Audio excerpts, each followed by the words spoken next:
call the meeting to order. Please rise for the Pledge of Allegiance. I pledge allegiance to the flag of the United States of America and to the republic for which it stands, one nation, under God, indivisible, with liberty and justice for all.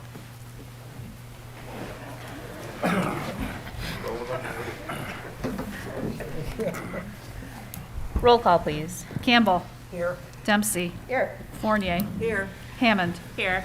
Krepp. Here. Menser. Here. Voorhees. Here. I see that we don't have any acknowledgements, communications, and reports. Are there any announcements from any of the commissioners or staff? Okay, hearing none. I am hearing some rumblings about general item 9A before we go to approve the agenda. I'm sorry, 9B, not 9A. 9B. So I wonder if that is something that the commission is interested in still discussing tonight, because I've heard some things about possibly tabling this discussion. And so before we get into the adoption of the agenda, is that something that somebody wants to move to do?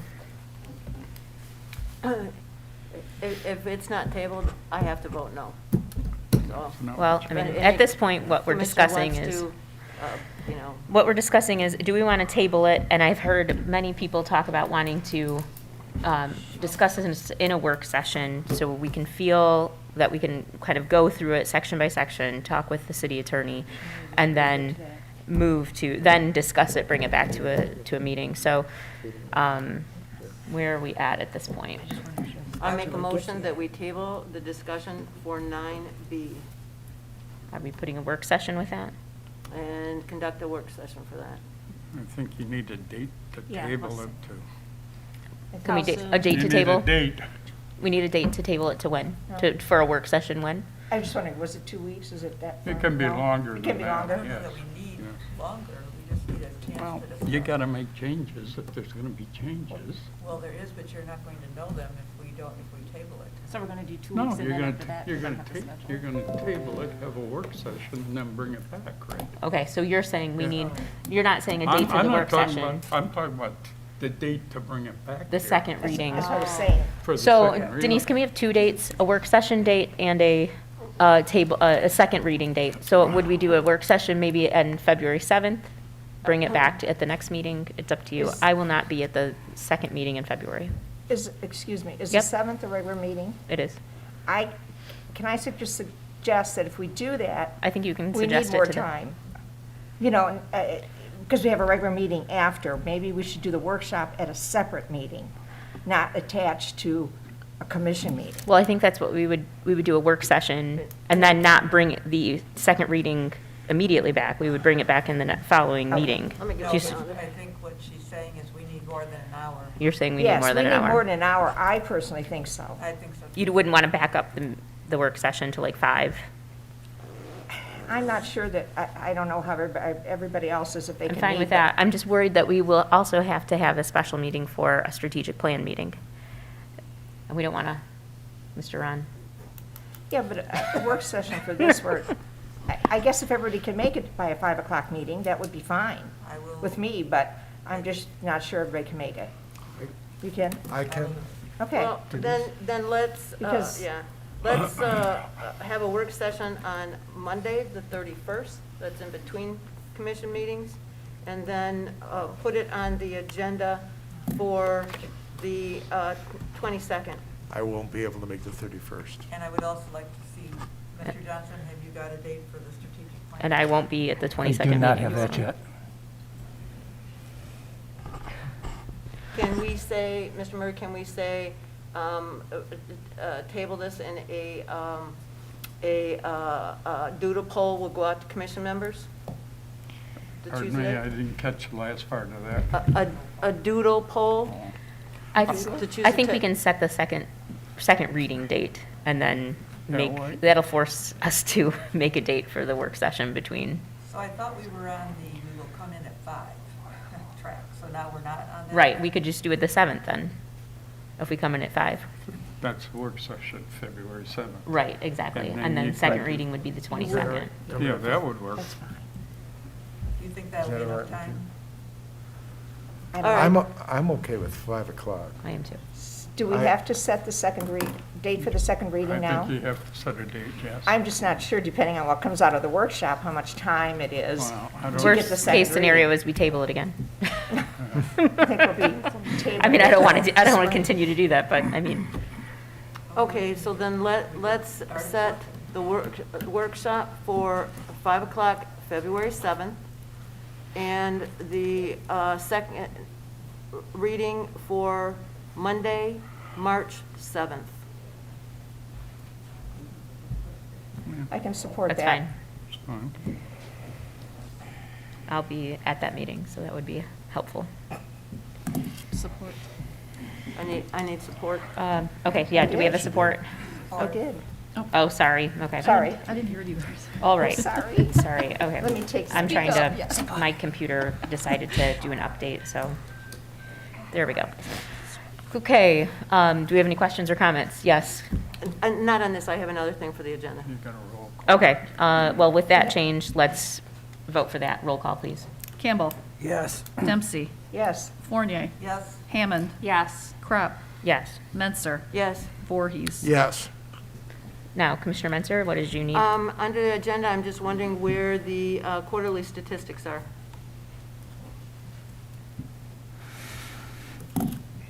We did not get those ready yet, but they're not part of the agenda anymore. They'll be Excuse produced me? separately. They're not part of the agenda? No, we No, send ma'am. them separate.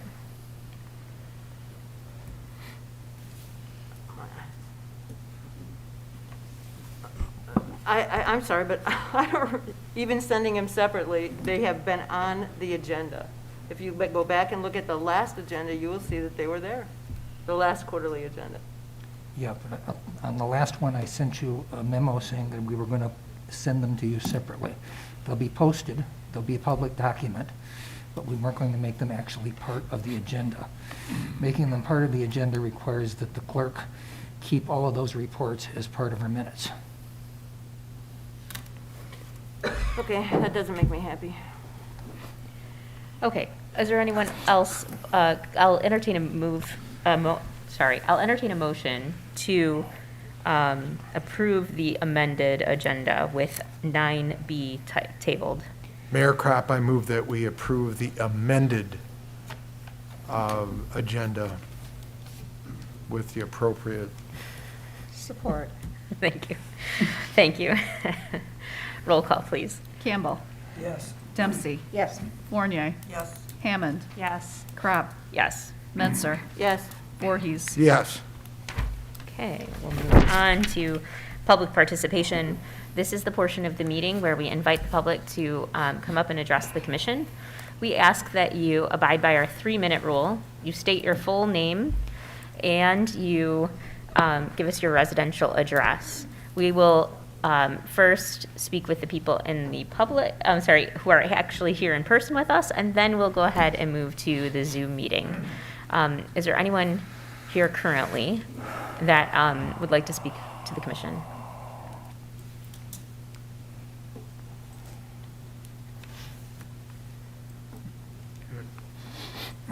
Okay, hearing none? Okay. Hearing none? Okay, we will move on to Zoom. Nobody on Zoom. Okay, all right, we will go ahead and move on to agenda item 7, which there are none for administrative responses, and so approval of the minutes. I'll entertain a motion. I move to approve the city commission meeting minutes for January 3rd, 2022. support, Roll call, please. Dempsey. Yes. Fournier. yes, Hammond. Yes. Crop. Yes. Menser. yes. Voorhees. Yes. Campbell. Yes. Okay, moving on to general business, 9A, Community Development Block Grant Public Hearing. I'll entertain a motion to open the public hearing. So moved to open the public hearing. Thank you. Support. Okay, roll call, please. Fournier. yes, Hammond. Yes. Crop. Yes. Menser. Yes. Voorhees. Yes. Campbell. Yes. Dempsey. Yes. Mr. Johnson. I'm going to let Mr. Tingley start. Thank you. The city will be receiving approximately $13,800 in community development block grant funds for fiscal year 2022 from the Macomb-Urban County Program for Public Service Organizations. A total of $21,838 was requested by 5 nonprofit organizations, Advancing Macomb, Care House, Interfaith Volunteer Caregivers, McRest, and Turning Point. In addition, the city may apply for up to 2 capital projects, each with a maximum award of $150,000. These projects must occur in census tract block groups that are primarily residential and will benefit those residents, a majority of which must be considered low or moderate income persons. Tonight, the purpose of the public hearing is to seek input from residents and nonprofit organizations on how these funds should be spent. And we did include a list of the nonprofit applications that have been pre-approved by the county. And tonight is just a public hearing. We're not allocating any dollars or approving applications. That would come most likely on February 7th. Thank you, Mr. Tingley. So we'll open that to the public now to hear from our nonprofit partners or from the public in general on CDBG funding. Whoever would like to take the mic first is more than welcome.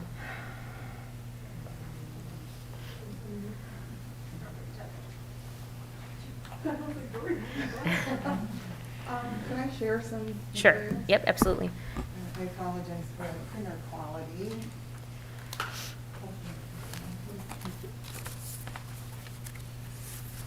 Good evening. My name is Dory Vasquez-Nolan. I'm the Executive Director of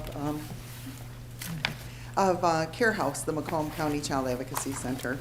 Our main office is located in the city of Mount Clemens, and we have a satellite office also located in the city of Warren.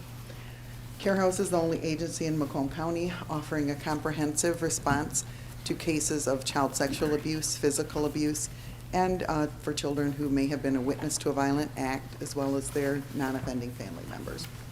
Our goals are to reduce the trauma that is typically associated with a child abuse investigation and to support the child and family on the road to healing. We're an accredited member of the National Children's Alliance, one of over 800 in the United States.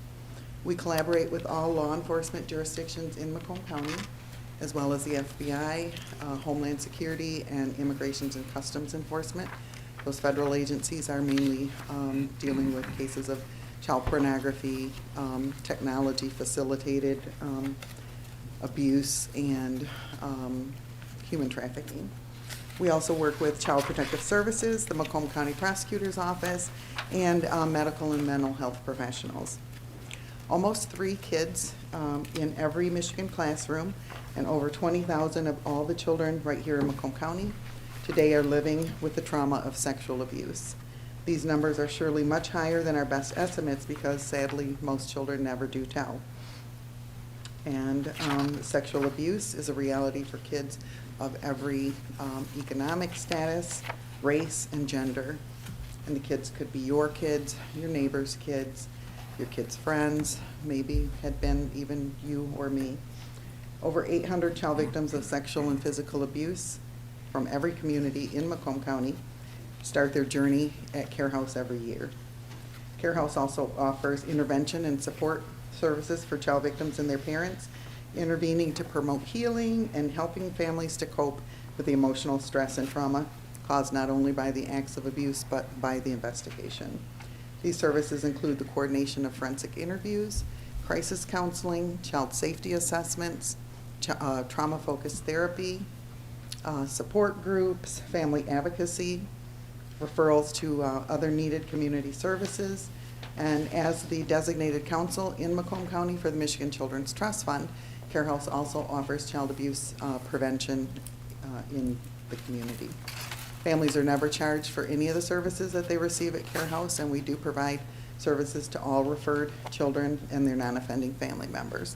Also very proud to report that according to our last financial audit, 88 cents of every dollar that comes into Care House is specifically devoted for the programs that treat children and families.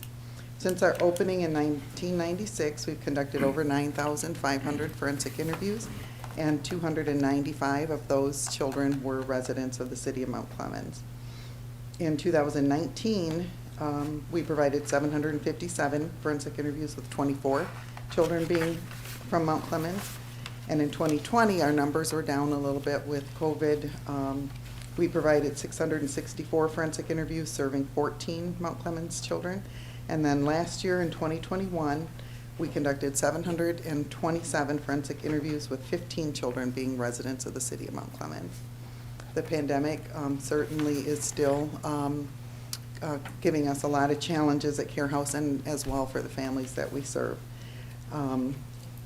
We've seen a large increase in the demand for support and services from families that have been impacted by the pandemic.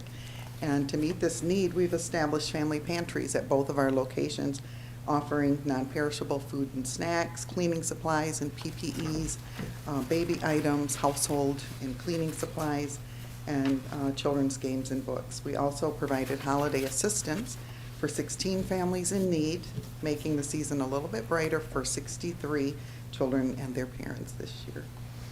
We do depend on the support of the community to provide a voice for child victims and a safe place for them to be heard, and we were very, very grateful for the $6,522 that we received from the City of Mount Clemens last year. We respectfully request your consideration for funding this year in the amount of $7,200, which would support services for 12 qualifying child victims and their families that reside in the City of Mount Clemens. But of course, we'd be grateful for any amount that you could give us.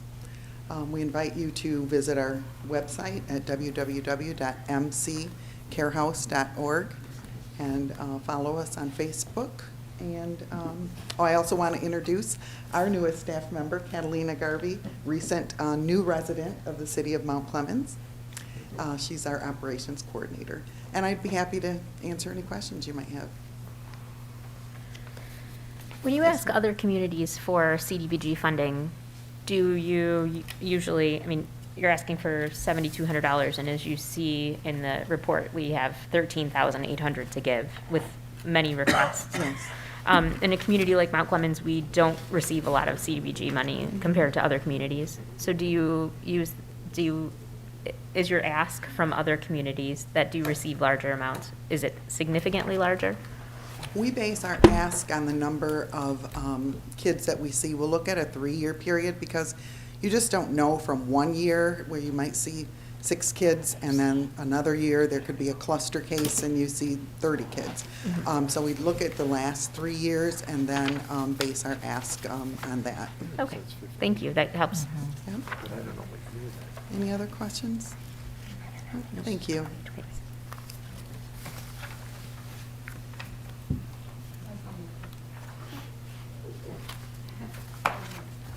Good evening, Commission, Mount Clemens staff, and Mayor Kropp.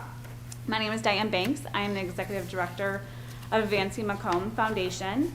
Advancing Macomb is a nonprofit philanthropic organization that acts as a conduit for collaborative community solutions.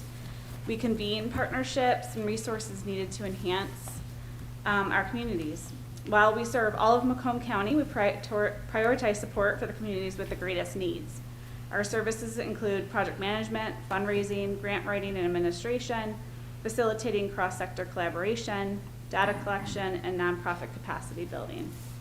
In Mount Clemens, Advancing Macomb has been a catalyst for over $400,000 in investments in the past 3 years for community improvement and over $2 million throughout the county. With continued disinvestments and shrinking tax bases, many communities in Southeast Michigan have been forced to cut recreational programming from municipal budgets. This has put youth sports and recreational activities further out of reach for many families. At the same time, research shows a direct link between physically active communities and improved health outcomes, increasing property values, and higher quality of life. To navigate these opposing positions, it's more important than ever to find creative solutions to investing in recreation and public spaces. For the past 3 years, Advancing Macomb has been working with a coalition of partners in the greater Mount Clemens area to increase access to recreation as a strategy to improve health outcomes for low to moderate income communities. We began the coalition in 2019 with the Project Play Sportport initiative in conjunction with the Community Foundation for Southeast Michigan and the YMCA of Metro Detroit. This pilot program was developed from the recommendations of the Aspen Institute State of Play for Southeast Michigan report. This report highlighted that only 13% of youth in Southeast Michigan reached the recommended 1 hour of physical activity per day. It also found that while 19% of youth from the lowest income households are active to the level recommended by the CDC, kids from that income level are 3.5 times more likely than youth from the highest income households to be active 0 days during the week and much less likely to be active through sport. Advancing Macomb has acted as the backbone administrator for the Sportport Regional Pilot Program funded by the Community Foundation.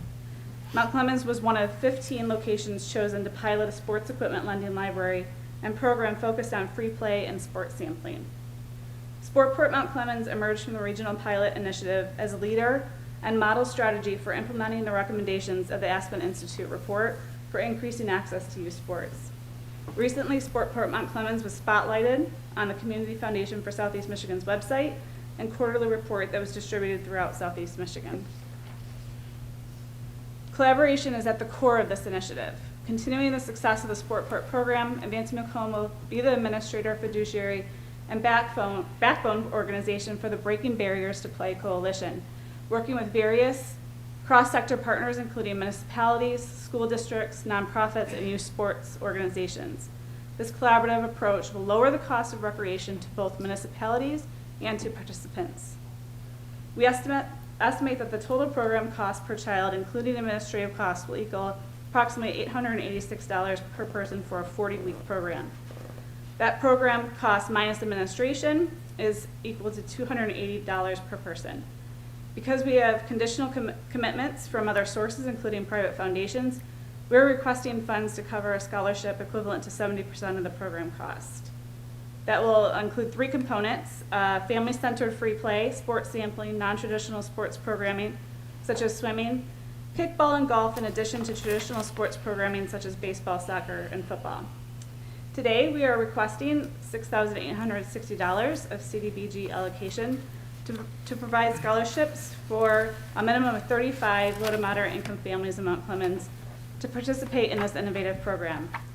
We are also looking forward to a future discussion regarding a broader opportunity to use this collaborative approach to bring recreation back to the city of Mount Clemens.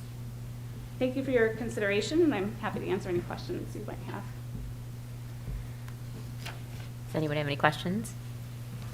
What other communities are you asking for this initiative? Yeah, for this initiative, we're looking at other communities that have completely cut recreational programming from their municipal budget. So we're working with the city of Fraser, Harrison Township, and Clinton Township. Wonderful. Anybody else? Questions? Thank you again for your consideration. Thank you. I think it's you.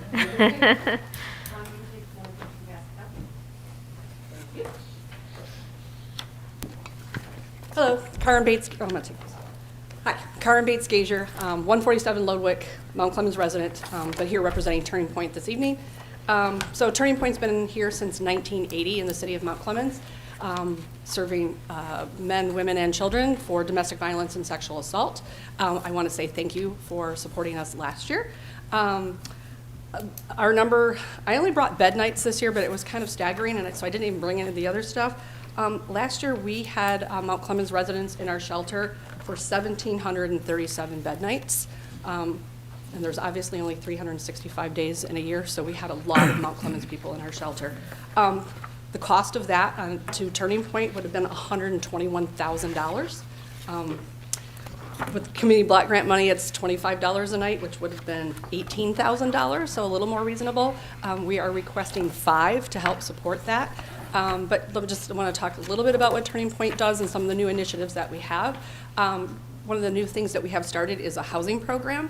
So now when the women are leaving our shelter, one of the biggest barriers for when they left was housing. Where could they go? Where could they afford to go? Many times they often went back to their abusers because they had no other alternatives. We now have a housing program where we are able to subsidize their rent for 30% to nothing for up to 2 years to get them back on their feet. And in that time period, they get wraparound services where they're going to get counseling, they're going to get job training, they're going to get resume building.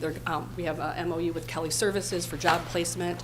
So they're getting a lot of tools to be able to get them back on their feet again. And many of those residents are actually staying right here in Mount Clemens. We try to keep them in the area because it's far simpler for us to manage if they're not so far away. So a lot of that housing is actually right here in Mount Clemens, so those folks are leaving the shelter and still staying here. But we also provide sexual assault exams. The pandemic, kind of like what Dory said, it's had some ups and downs. We saw a little bit of a decrease, but those numbers have gone back up rather significantly, and so we're doing over 400 sexual assault exams in the last year, and that is, again, men, women, and children. Our crisis line is answering about 1,000 calls a month. Sometimes more. The pandemic has caused a huge uptick in domestic violence, and so we're getting lots of calls at the shelter through our crisis line. They're coming through our website. We're getting rather inundated with calls. Our prevention education team is back out in the schools. We had to put that on hiatus for a while because the schools weren't in person, but their schools are open, so we are back into the schools with our prevention education team. We did see over 10,000 kids before we got shut down with COVID previously, so that is again happening. We've got so many programs, I'm going to try to keep them all straight. Our counseling is still obviously very busy. We are not seeing clients in person, or we're seeing very limited clients in person. We're doing everything much like you guys via Zoom and telehealth and things like that. But Turning Point has not shut down during this pandemic at all. It's been a huge struggle. We've had some issues at the shelter. We just, shut it down last week to totally fumigate it from top to bottom. We're doing that quarterly. We wear masks and we're doing a lot of testing, and so it's been a lot of challenges. We've had to cancel a lot of events, but there is still many things that we are trying to do. So I would like to announce the crisis line out there for anybody who needs it. All of our services are free and confidential. So the crisis line number is 586-463-6990. But anybody can reach out there. They can reach out through our website. They can reach out through social media, and we are there if they need our help. Please follow us: Facebook, Twitter, Instagram, LinkedIn. We do have an event coming up very soon, February 10th, right here in the city of Mount Clemens at the Emerald Theater. We will be Turning Point's hosting the Vagina Monologues, and I would invite all of you to attend. Thank you, Commissioner Fournier, who has already purchased a table. It's a very interesting show, and I would invite all of you to attend if you are so inclined on that night. I, too, will entertain any questions that you might have. Karen, what's the average Stay? population Oh, okay. in the facility? As far as like women and children? Yes. So Average, So the shelter is only open for women and children. We do get men clients. We place them in a hotel. Okay. The shelter has 52 beds, but typically there is about 20 heads of household, or 20 women, and about 35 kids, give or take. The holidays are particularly tough because people decide, lots of times people are couch surfing, but when the holidays come, people don't want people couch surfing at their house, and so at the holidays we tend to get very busy. There's usually over 70 people staying in the shelter. So it average. Yeah, it typically goes up around the holidays. Okay. So one of Thank the you. questions I normally get, and I thought that's where you're going, was how long do they stay? Because like I said, we had almost 1,800 bed nights for Mount Clemens residents. Typically, they're only with us for about 45 days. 6 weeks is about the average length of stay, which is why these numbers for Mount Clemens, when I saw them today, I was like, wow, we had a lot of people in our shelter from the city this year, because the average stay is only about 6 weeks. And do the kids go to Mount Clemens schools, or where do they end up going? That's a great question. So if mom has the ability to take her kids to and from whatever their home district is, they are allowed to do that. Often that is a safety issue because the perpetrator knows where the kids go to school. I will be honest, we actually had somebody shot one time picking her kids up from school because the perpetrator knew where she was. So we actually encourage them to not use that, to use Mount Clemens schools, because the pickup and drop off is actually right in front of our building. It's much safer. Perfect. Very So good. it's a great question. Do you have to turn away many people? We don't turn away anybody. We use other resources. We use hotels. I will tell you, since COVID hit, we have gone, and I think McCrest has been in the same boat. We're using a lot of hotels. I know last week we had 2 families test positive, and the minute somebody tests positive, we move them out into a hotel room and isolate them. That is, they quarantine in a hotel, because there's no way to quarantine them in our building. So we do move them out. So yes, there's been some real challenges with all of that. We've put a lot of protocols in place. There's plastic, and we've tried to keep families in like in one room, but there's just a lot of challenges. I mean, even like food, like we used to feed everybody like cafeteria style. we can't because it's just not safe. So lots of challenges with that. Denise, I saw you. So when you look at the statistics provided by the Macomb County Sheriff Department for incidents and crimes in our city, the number one crime in our city is domestic violence.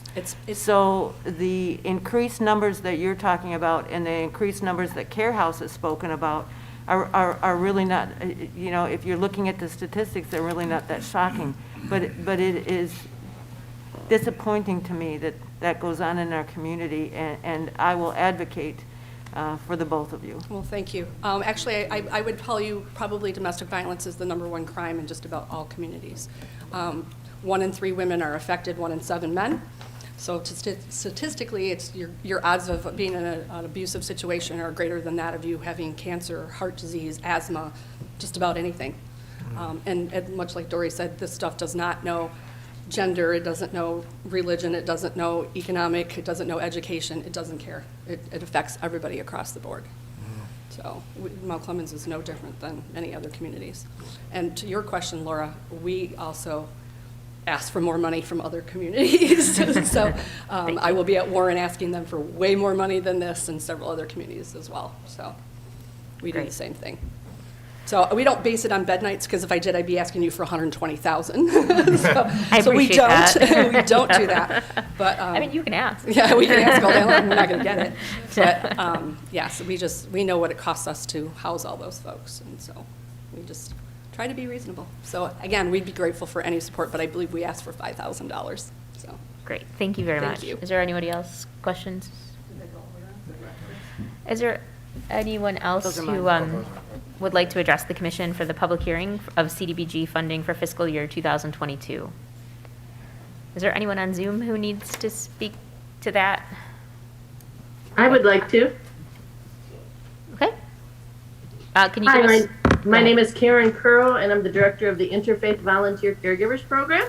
I'm sorry I could not be there in person, but it was a tight scheduling day today, so I was hoping to at least address you by Zoom. One of our staff members did send some materials. I don't know if they got distributed We have them. to everybody. But Yep, we have them.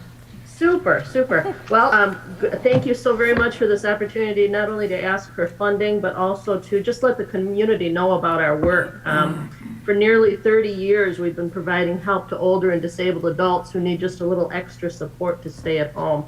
And our volunteers help individuals with transportation to doctor's appointments, grocery shopping, yard work, home repairs, friendly visits, housekeeping, all sorts of things that can keep an older or disabled adult in their home for as long as possible. All services throughout our program are provided free of charge to the individual who needs them, and priority is always given to the person in greatest need. So those who are very low income, have few or no family members to help them, or who struggle to access other support for a wide variety of reasons. A few years ago, we began our Safe at Home project, which is what our proposal addresses. And this is an effort to significantly expand our ability to help individuals with chores, repairs, and general upkeep of their homes. So in order to keep people in their homes longer, we need to make sure that they're in a safe and clean home. Tonight we're requesting some CDBG funds from the City of Mount Clemens, as we are with virtually all the municipalities in the county, to help fund these efforts. For the upcoming CDBG project year, we're asking for a total of just $888. We're hoping that that would fund at least 12 projects in the city. It's a small dent, but it makes a huge difference to those individuals who can get this type of help.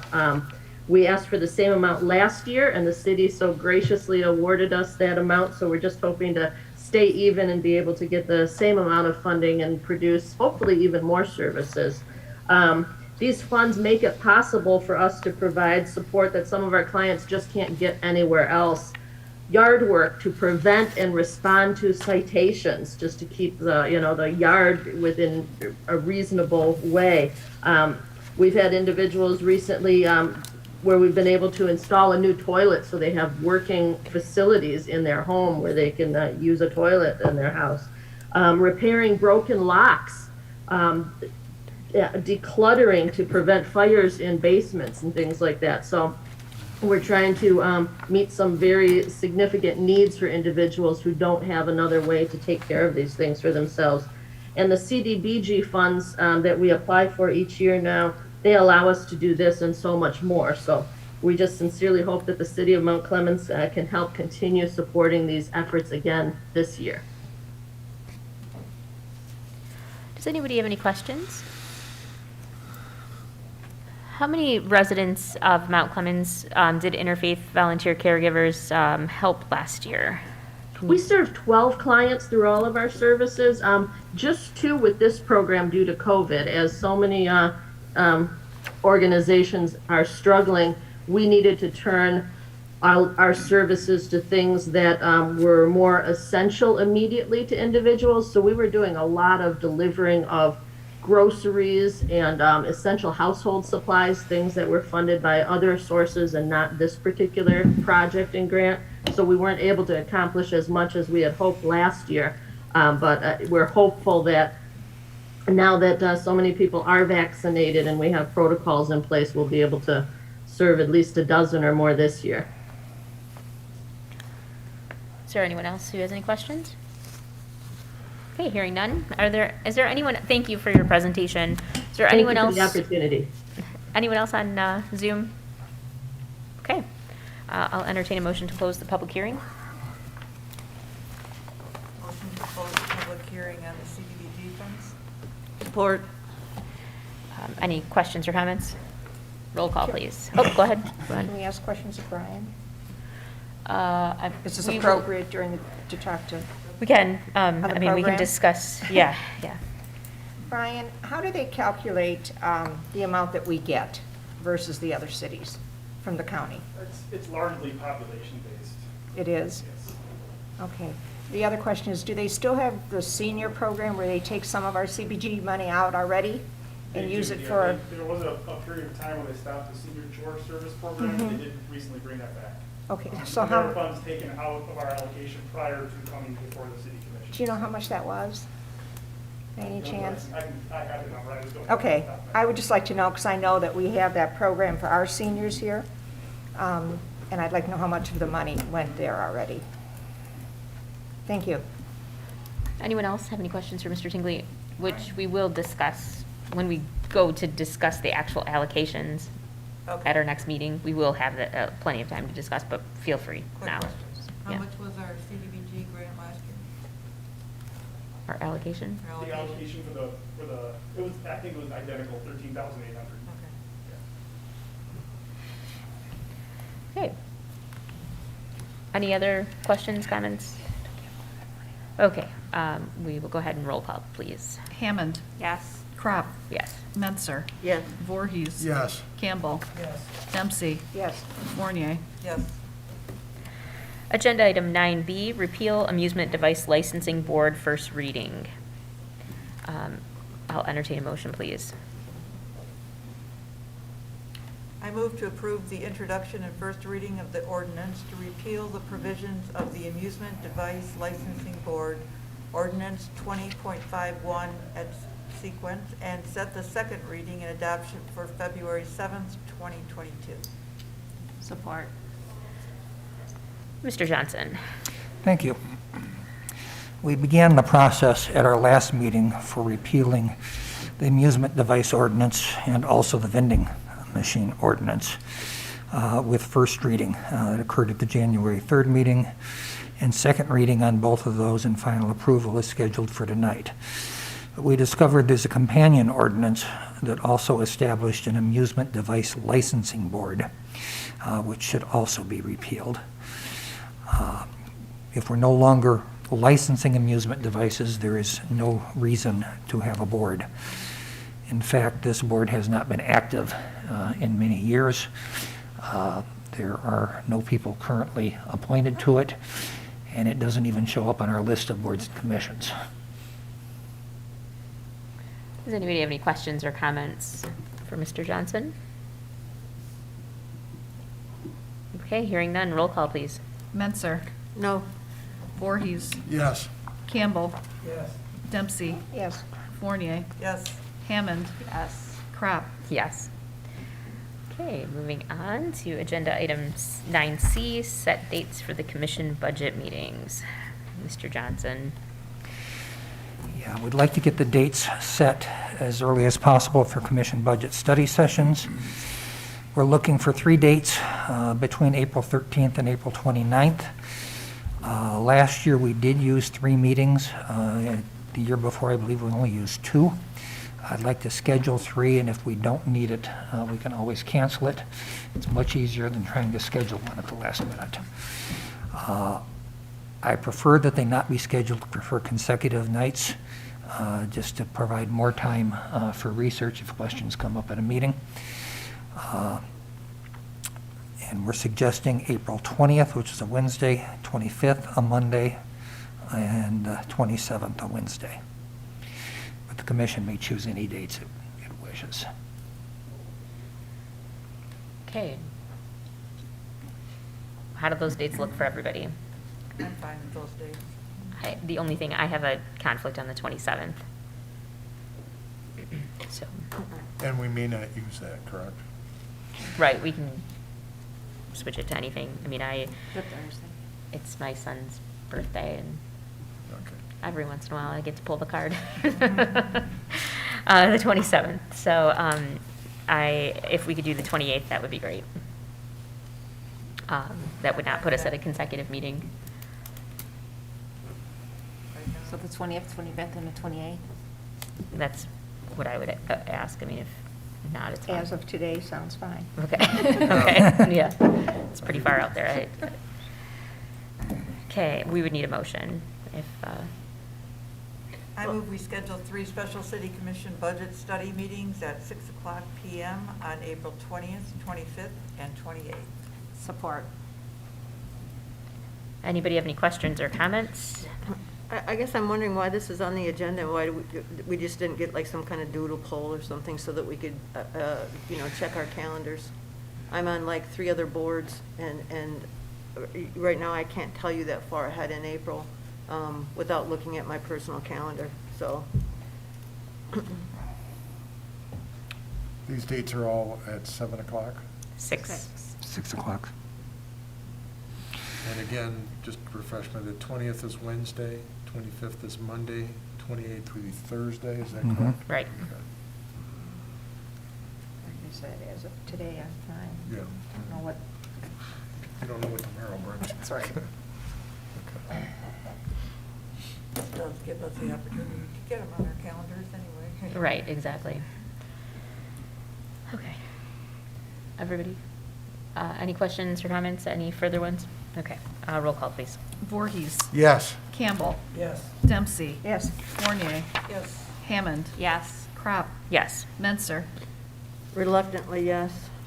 Agenda item 9D, purchases and payments of invoices.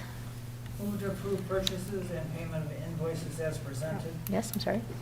I'm going to request that that motion be amended to approve purchases and payments subject to the city attorney's approval of the final document for Walker process equipment. And as asked. Amended as? Amended Sure, as. amend, okay. I think that, There's the language. okay, perfect. Do we have a support for that? Support. Thank you. Questions or comments? Was this a unexpected cost? Pretty much everything that occurs in water and sewer is somewhat unexpected. It's to fix something that's broken. So this was Yeah. budgeted for, planned for. Was it on the list of capital projects? No, I couldn't tell you. I don't know. I didn't check that. Hopefully, since it's not cheap. That's something else that's the nature of anything that has to do with the water plant or the sewer plant. Nothing is cheap. Does anyone have any questions or comments? Okay, roll call, please. Dempsey. yes. Fournier. Yes. Hammond. Yes. Crop. Yes. Menser. Yes. Voorhees. Yes. Campbell. Yes.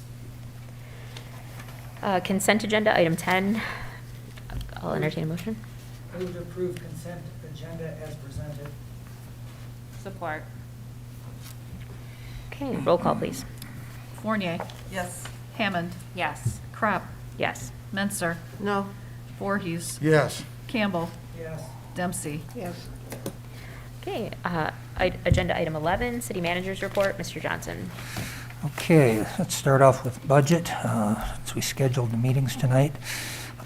Staff is already in budget mode. Instructions and the schedule was sent to all department heads on January 6th. Administrative Hearings Bureau, this is something that I'm investigating. We went to a very interesting presentation by Mr. Stan Hurt at the Mount Clemens Kiwanis meeting on January 12th. He's a local attorney who's practiced in Mount Clemens. He's also a former resident of Mount Clemens.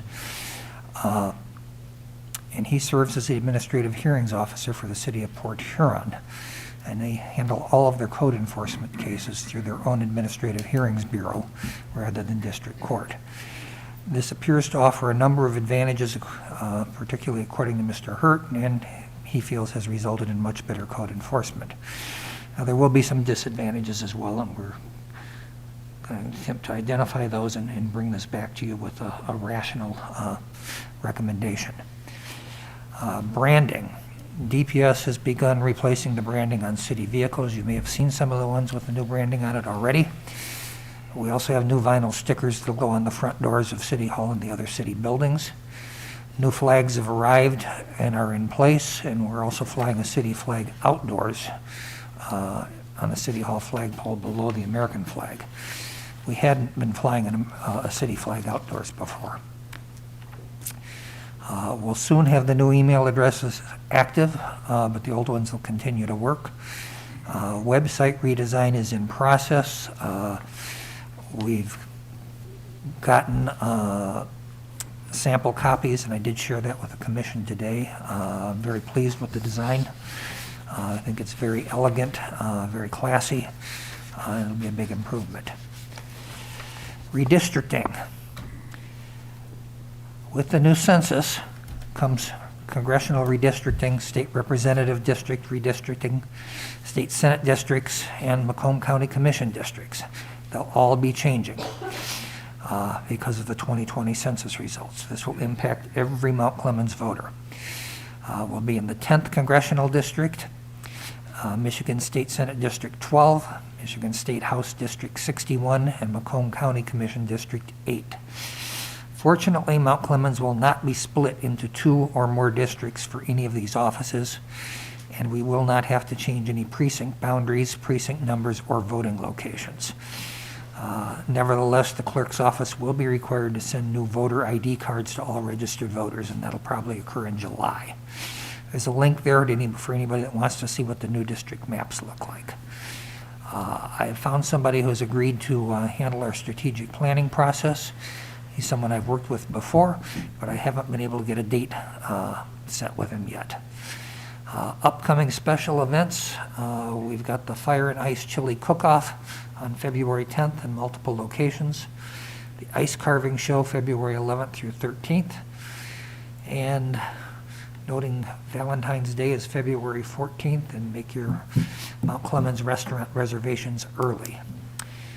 COVID cases are at an all-time high nationally and in Michigan. Monroe County and Marquette County have surpassed Macomb County's infection rates, but we remain one of the state's hotspots. As of when this was written, we had 2 employees off with a positive COVID diagnosis and a 3rd working from home because of a child who was exposed. Everyone in Macomb County age 5 or older is eligible to receive a COVID vaccination. For more information, visit Macomb County Vaccine Central. And then we've got future agendas. Thank you. Does anybody have any questions for Mr. Johnson? Seeing or hearing none, we will go ahead and move on to public participation.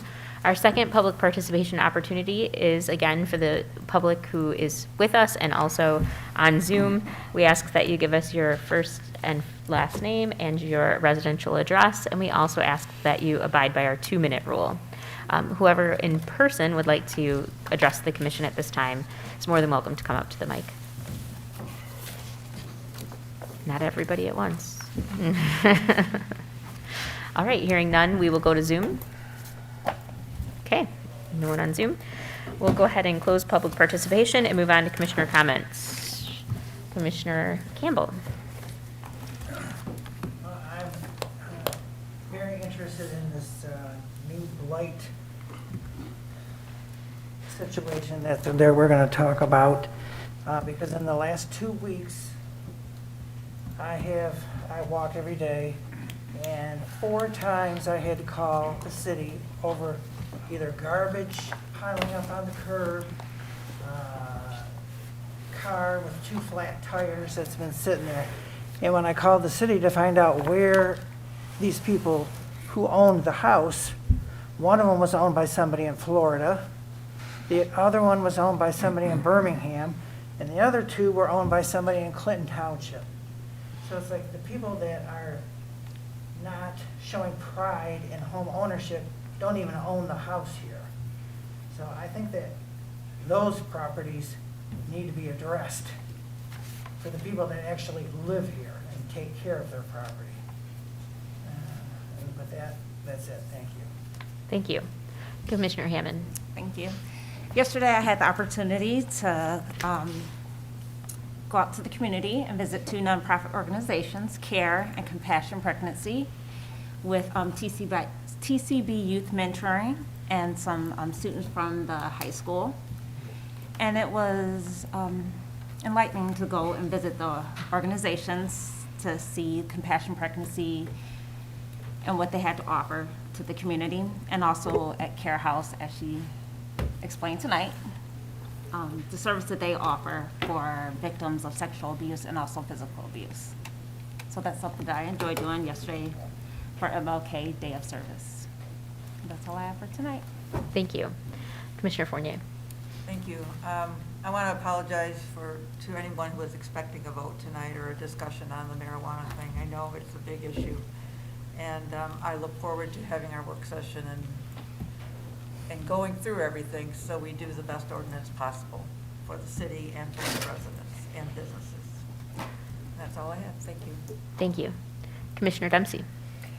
I don't have anything except stay safe and warm out there, 'cause it's darn cold. And we're going to need it. Yeah. Thank you. Commissioner Voorhees. Thank you, Mayor Kropp. Just a word, if you're out shopping, please shop in Mount Clemens, that what you spend here stays here. And what a pleasure it was to drive through on a Monday morning at about 10:30, and I couldn't find a parking space. I loved great, it. isn't it? Loved it, loved it, loved it. So once a Clemite, always a Clemite. Thank you. Commissioner Menzer. So I'm going to have to ask for the memo that went out about no longer putting the statistics on the agenda be resent to me, because I'm going to have some comments on that. One of the reasons we started doing these statistics in public was for open and transparency to the residents, and you know, and we've had questions about some of those things. So I'm looking forward to receiving that memo so that I can respond to it. And I'm going to remind you that I have asked since July for a report from the DDA, from our Housing Commission, and on the commercial business, or the vacant commercial business ordinance. I would really like to see those. Thank you. Thank you. I too spent MLK Day with TCB Mentoring and the youth of Mount Clemens. It was a great day. 7 different nonprofits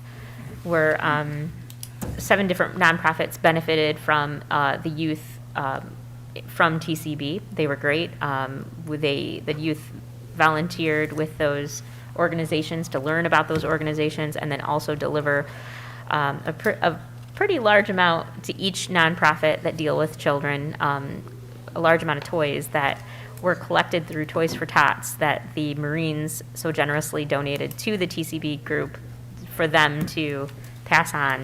And it was a really great day. It really taught a number of the kids in the organization to have empathy and really look at other people's situations and kind of realize that your situation might not be as bad as some others. And so that, I think that was a really good lesson for kids that day, and I was glad to be a part of it. So thanks to TCB for including me. Commissioner Renter, I actually had on my list, our DDA meeting last Wednesday. We discussed our strategic plan for the DDA.